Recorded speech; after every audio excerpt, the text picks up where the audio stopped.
Hi everybody, Gary Mrozinski here, and it's time to talk about unemployment. This is chapter 6 of the Macroeconomy Today by Schiller and Gebhardt, published by McGraw-Hill.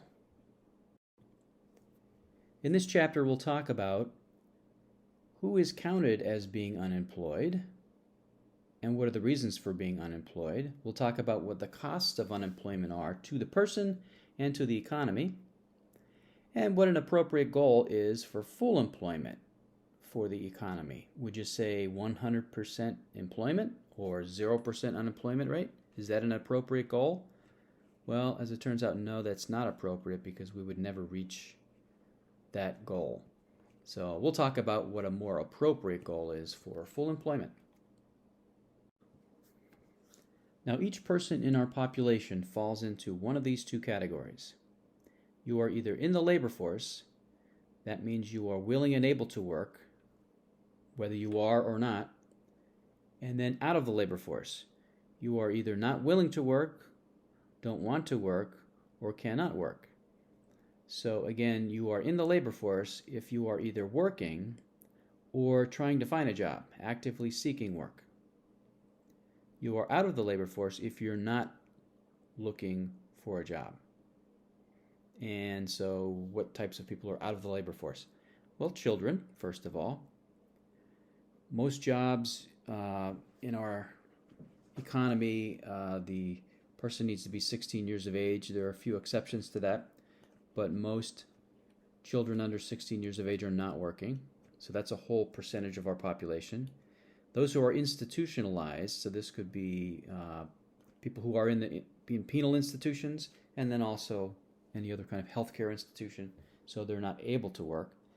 Those who are retired, so this is another segment of our population. These are people who have already worked and are now in their retirement years. And then those who might be of working age, but for personal reasons are choosing not to work. Maybe it's to care for young children, to care for parents, other family members, or any other personal reason. And so again, each person in our population of 328 million people is in one of these two categories. So this is a nice graphic which shows you how the population divides up. First of all, the population is divided into two categories: out of the labor force and in the labor force. If you are in the labor force, you are either employed or unemployed. And I'll tell you now, this will come up in a slide or two, the unemployment rate is the number who are unemployed divided by the labor force. So it's the percentage of the labor force that is unemployed. That is the unemployment rate. It's not the percentage of the population who is unemployed. And so let me ask you, if each person in our population falls into either in the labor force or out of the labor force, what percentage of our population would you say is in the labor force? This is, by the way, known as labor force participation rate. The percentage of the population that is in the labor force. What do you think? Maybe 90%? That seems about right. 90% of our population is in the labor force. Maybe that's a little high. How about 75%? Do you think 75% of our population is in the labor force? Lower? You think it's lower than that? How about 60%? It's actually 50%. Only 50% of our population is in the labor force. The other 50% falls into one of those other categories. Here's a bar chart that shows you how our population divided up into the different labor force categories in 2019. And the first thing I'll mention is that your textbook separates out the armed forces from the rest of the labor force.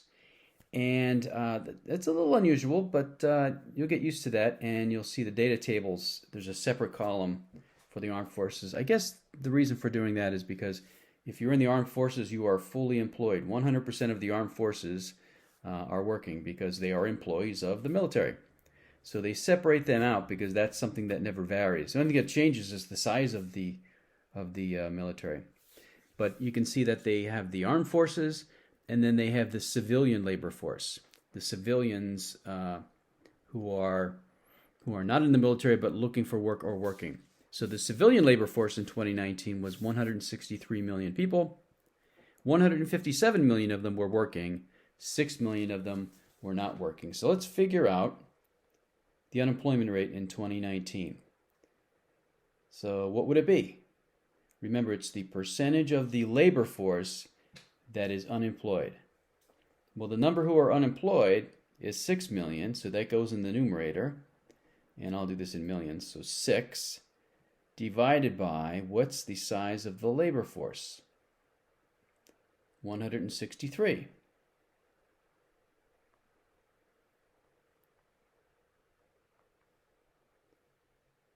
3.68%. The unemployment rate was 3.68%. That's very low. Now, you can see what the categories of out of the labor force are. And those who are under 16, that's a large chunk of those that are out of the labor force. So they're not able to work yet. Most jobs you need to be 16 or older to work. There's only a couple exceptions to that. So that's 40% of those who are out of the labor force are too young to work. And then of the remaining 60% of the people who are out of the labor force, about half of them are retired persons, and about half, the remaining 20%, I guess it would be, or 30% would be all these other categories of people: homemakers, people who choose not to work, people who are in college or even in high school. If you're over 16 and not working, you are out of the labor force because you're a student. Because you could work, you're choosing not to. This pie chart shows you, of the people that were unemployed in 2019, why they were unemployed. And let me just make this comment. 2019 was the last time we had a normal labor force where there was not all these crazy things going on. 2020 and 2021 also, but especially in 2020, it was a crazy year because of the pandemic. There were big structural changes in our labor force. So this was the last year that it looked like it looked in all of the prior years, more or less. Of the people that were unemployed in 2019, by far the largest category were job losers, people who were laid off for whatever reason. And the next largest category are reentrants. So these are people who left the labor force and were reentering. So people who left, not because they were job losers, but because they chose to leave, and now they're re-entering. Job leavers, these are people who left their job to find a better job. They weren't happy in the job. And the new entrants, these are people that are working for the first time, maybe someone right out of high school into the labor force, or someone who went to college, now has graduated college and is entering the labor force after college for the first time.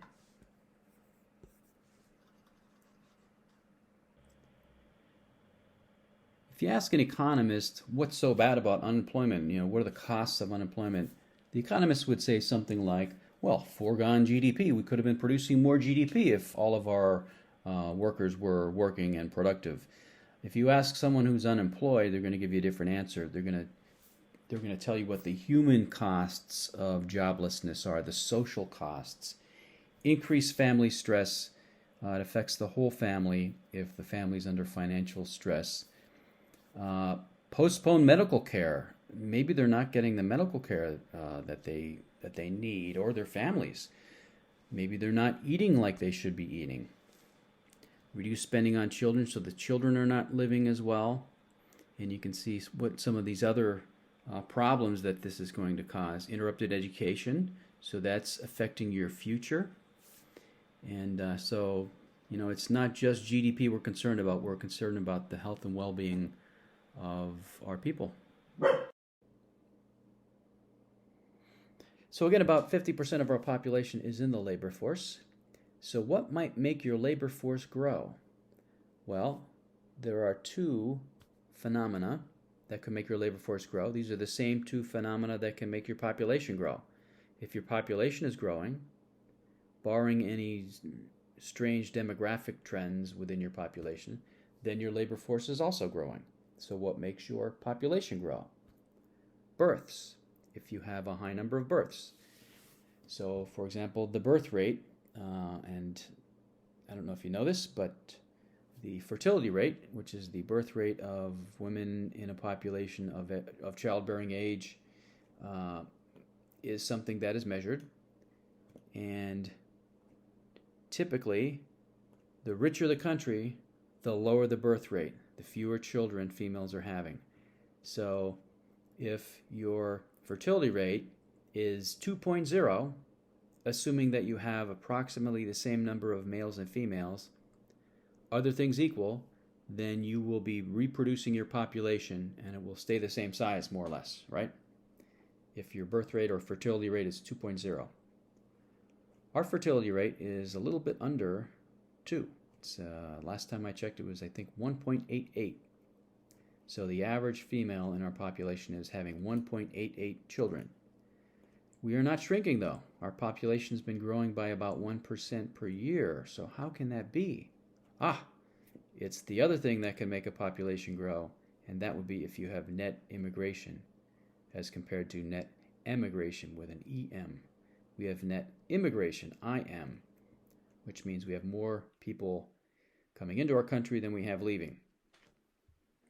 And so that makes our population grow just enough that our labor force is not shrinking. The other thing that can make your labor force grow that maybe is unrelated to population growth is if a larger percentage of your population is in the labor force.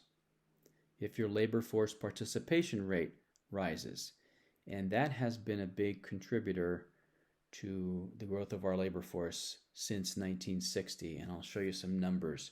It's because the labor force participation rate of women has risen since 1960. And think about how unusual it is today to not have two working spouses in a household if there are two spouses of working age. It was more unusual to have more than one working spouse in a household in 1960. The data you see here in this table are labor force participation rates for men and for women over time. And the first thing that jumps out to you is that the labor force participation rate for women increased steadily from 1950, and this is measuring every 10 years, through 2020. And this is not surprising. My grandparents' generation, I'm thinking of in 1950, although both of my grandmothers did work in garment factories, it was not unusual, and in fact it was more common for there to be one working spouse, and that was changing over the years. And more women were in the workforce, and today it's more common to have two working spouses. But look at the labor force participation rates for men steadily declining over time. I'd like you to think about what could be the reasons for that. And in fact, I'll even invite you to pause at this point to think about that. One of the things that has changed 1950 to present day, and in fact, again, thinking me personally of my grandparents' generation, my grandfathers, both of my grandfathers died in their early 60s, and that was not uncommon then. They both began their working careers in the coal mines, and that was the dominant industry through the beginning part of the 1900s. And then, so they worked half of their working careers in the coal mines, half of their working careers in factories. What has changed since they died in the early 1960s? What has changed since the 1960s? Well, improvements to healthcare, improvements to what we understand about healthcare, improvements to what we understand about nutrition. I guarantee that they did not know what their cholesterol levels were. I guarantee you that they did not even go to the doctor or know whether they had high blood pressure or, you went to the doctor in those days if you were really, really sick. And so both of them died, what they used to say is drop dead of a heart attack. In fact, my father's father died of a heart attack at work. He worked actually at a brewery in the bottling plant. He was on the bottling line, and he dropped dead from a heart attack and didn't recover. That was not unusual. So what I'm saying is, today, the life expectancy has increased a good deal since 1950 and 1960. It would be unusual for someone, let's hope, because I'm approaching 60, I'm almost the age that they were when they passed away. I'm hoping that I'm more like the average person today and live into my 70s, 80s, maybe even 90s. That was unusual then. And so there were more people living in retirement. If you think of the categories of people who are out of the labor force, so labor force participation rate is the number of people in the labor force divided by the population size. Well, if you have more people who are retired, then that makes your labor force participation rate go down. And today, again, this is the benefit of economic growth. People are living longer because of advancements in healthcare and increases in average wages, and people actually have retirement funds to retire and live in retirement for 20, 30 years sometimes.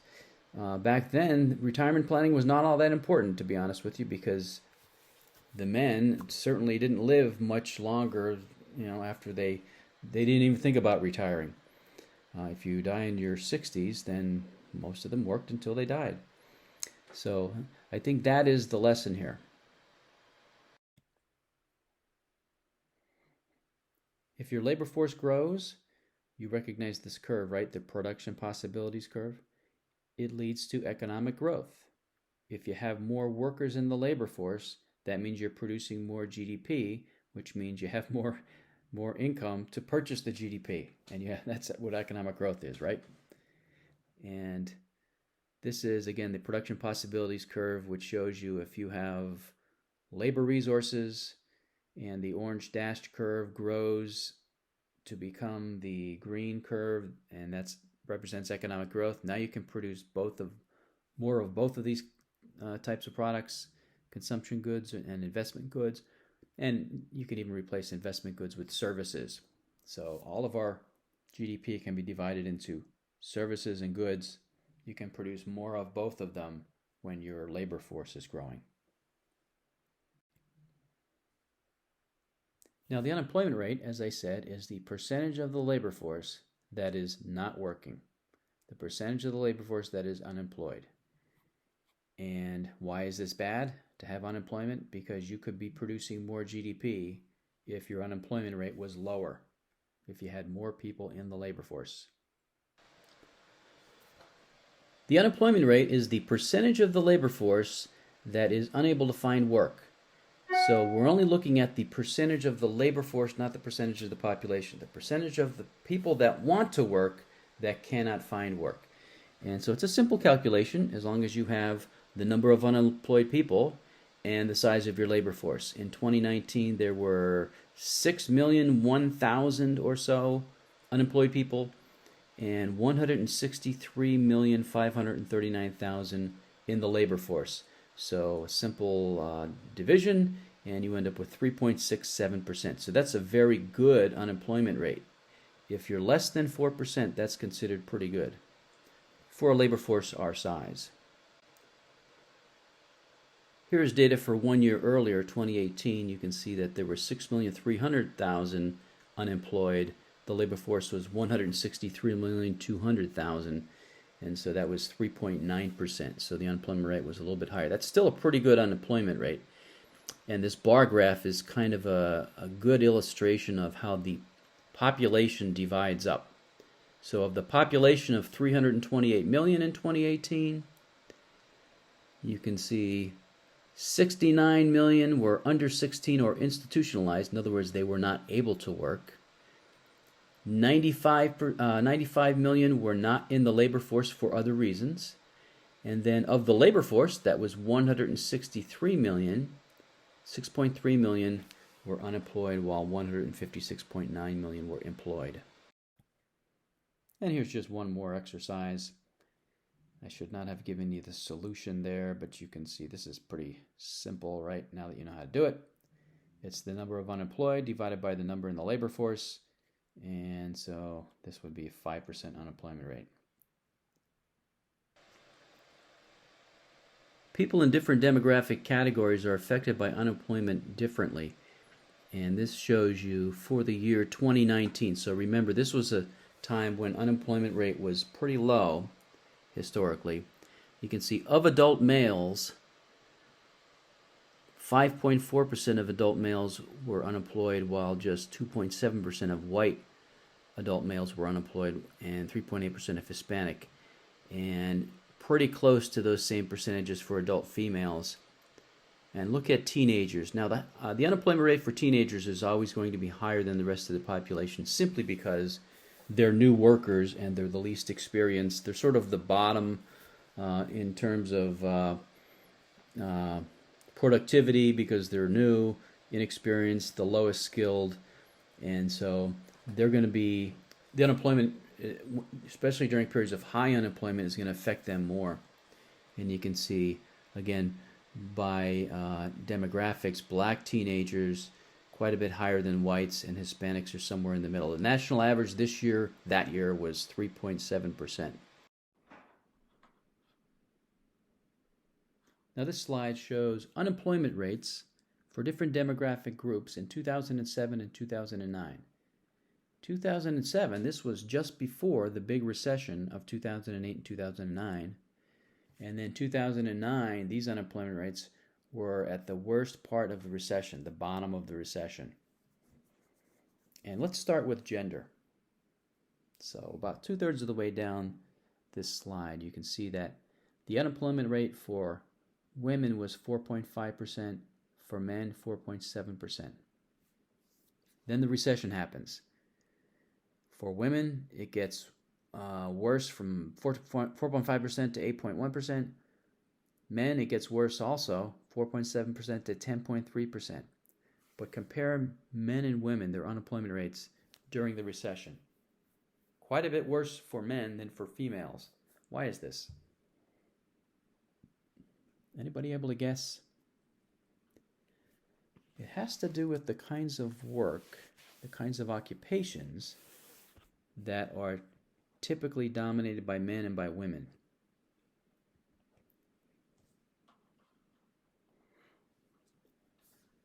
We will learn in Chapter 8, when we talk about the business cycle, the different phases of that the economy goes through, the different stages. So there is recovery and growth, then there is peak, then there is decline, contraction, recession. That's when the economy is shrinking. Unemployment rate goes up. Then there's trough. So 2009 was the trough. And then there is recovery or growth again, where the economy begins to expand again. Those are the stages of the economy. The demand for certain products is more closely tied to the business cycle than the demand for other products. In other words, the demand varies with the business cycles. And you can think about what some of these products are. How about the demand for new construction? Nobody's building new homes during a recession, right? Nobody's building new commercial buildings either. In fact, construction really suffers. Construction is the most cyclical industry. On the other hand, so that is a profession typically dominated by males. So that's going to make the unemployment rate for males worsen, just that one industry alone. And there are other industries that are typically dominated by females: healthcare, public education, where the demand for these products, these are services, does not vary all that much with the different stages of the economy. When there's a recession, you still need to go to the hospital when you need to go to the hospital, and there still will be a nurse taking care of you. Children still need K through 12 education during a recession, just like they do during periods of prosperity. And so the unemployment rate in those fields does not vary as much as it does in fields that are typically dominated by men. And if you jump up to the top of the slide, you can see divided into these two occupations anyway, construction and extraction, so that would be mining. You can see how much worse the unemployment rate got in 2009 for construction and extraction, almost 20%. And then managerial and professional didn't get all that bad, 4.6%. Let's look at education. So near the bottom of this table, you can see that the less educated the person is, the higher the unemployment rate. That's true in 2007, and then it really gets a wider span in 2009 when the recession was at its lowest point. And a way to explain this is, suppose you are someone who graduates with a bachelor's degree in accounting, and you're entering the labor force, and you get your first job as an entry-level accountant, and 6 months later a recession happens, and your company is downsizing, and the first one out the door is the last one in the door. That would be LIFO, right? Last in, first out. And so you're out in the labor market looking for a job now. You're unemployed, and you're looking for an accounting job, except you're the least experienced. That's why you're unemployed.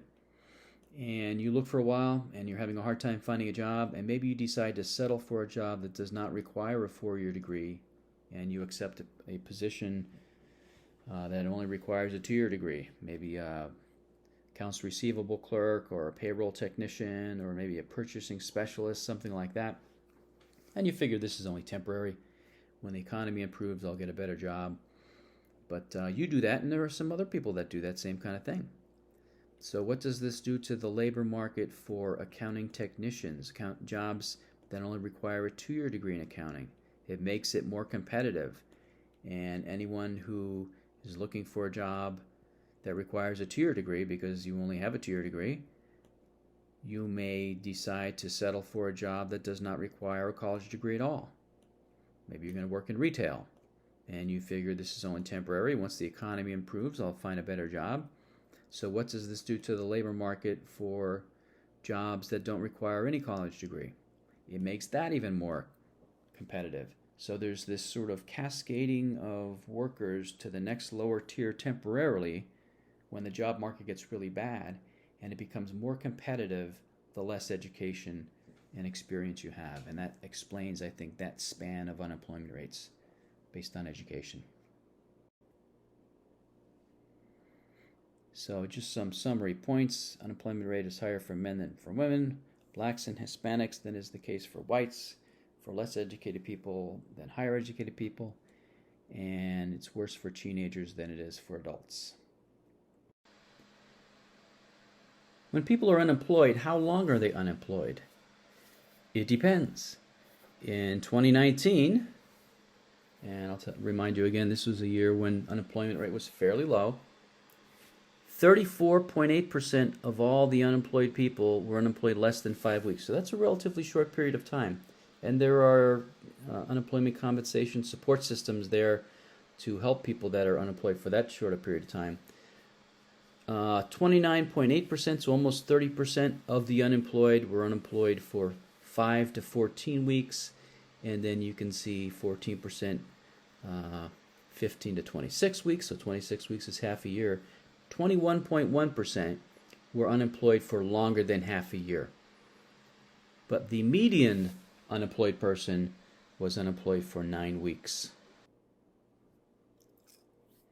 During periods of high unemployment, we have what are called discouraged workers.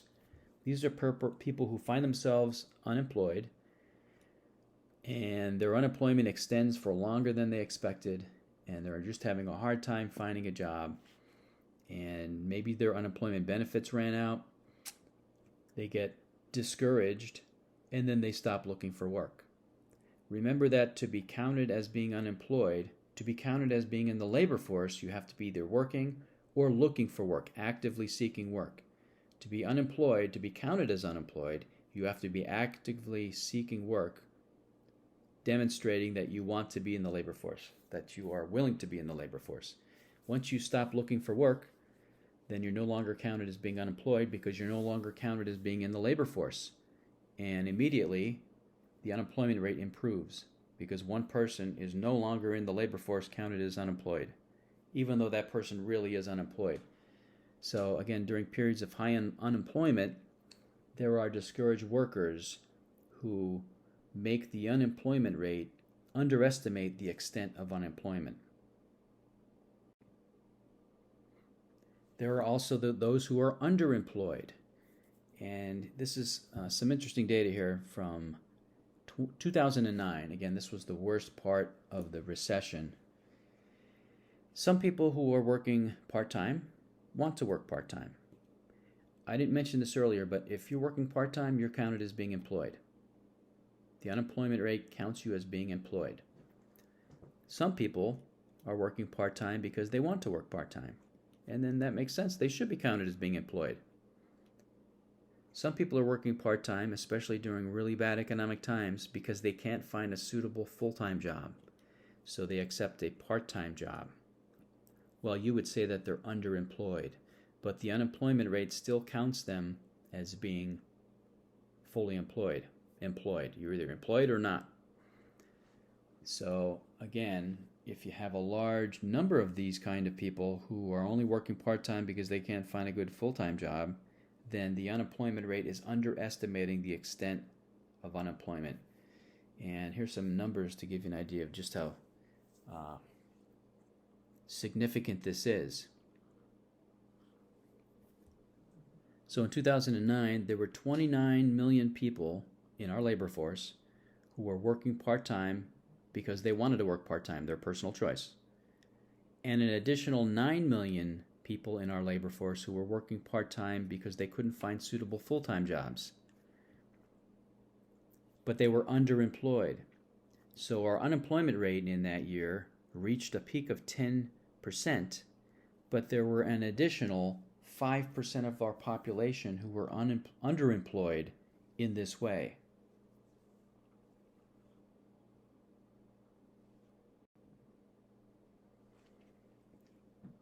Just as when discouraged workers cause the unemployment rate to underestimate the extent of unemployment, the phantom unemployed lead to the unemployment rate overestimating the extent of unemployment.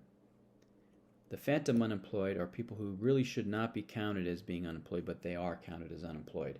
These are people who are not really actively seeking work, and yet they're demonstrating to a suitable degree that they're looking for work so that their unemployment benefits are not taken away, or maybe their welfare benefits are not taken away. Because let's face it, to demonstrate that you're actively seeking work, you send out resumes, you take job interviews. Do you think it's possible to take job interviews but just not perform well intentionally because you don't really want the job, and you can show that you were interviewed as a way to maintain your unemployment benefits or your welfare benefits? Yes, that's possible to do. And there are some people in our population that are doing this. And so, to the extent that this is happening, the unemployment rate then is overestimating a bit of unemployment. An economist would say that unemployment is bad because we're not using all the resources in our economy. We have productive resources, people, workers, who we can't find jobs for. If we could just find jobs for them, then we would be producing more GDP. So there is foregone GDP because of unemployment. That's what an economist would say. But there are human costs of unemployment also that the individual suffers. Loss of skills and loss of self-respect, especially if the unemployment extends for a period of time. It's not good for a person's morale to be unemployed for a period of time. It's stressful on the family, financially. If extensive in an economy, it leads to poverty and reduced hope. These are social problems, heightened racial and ethnic tensions.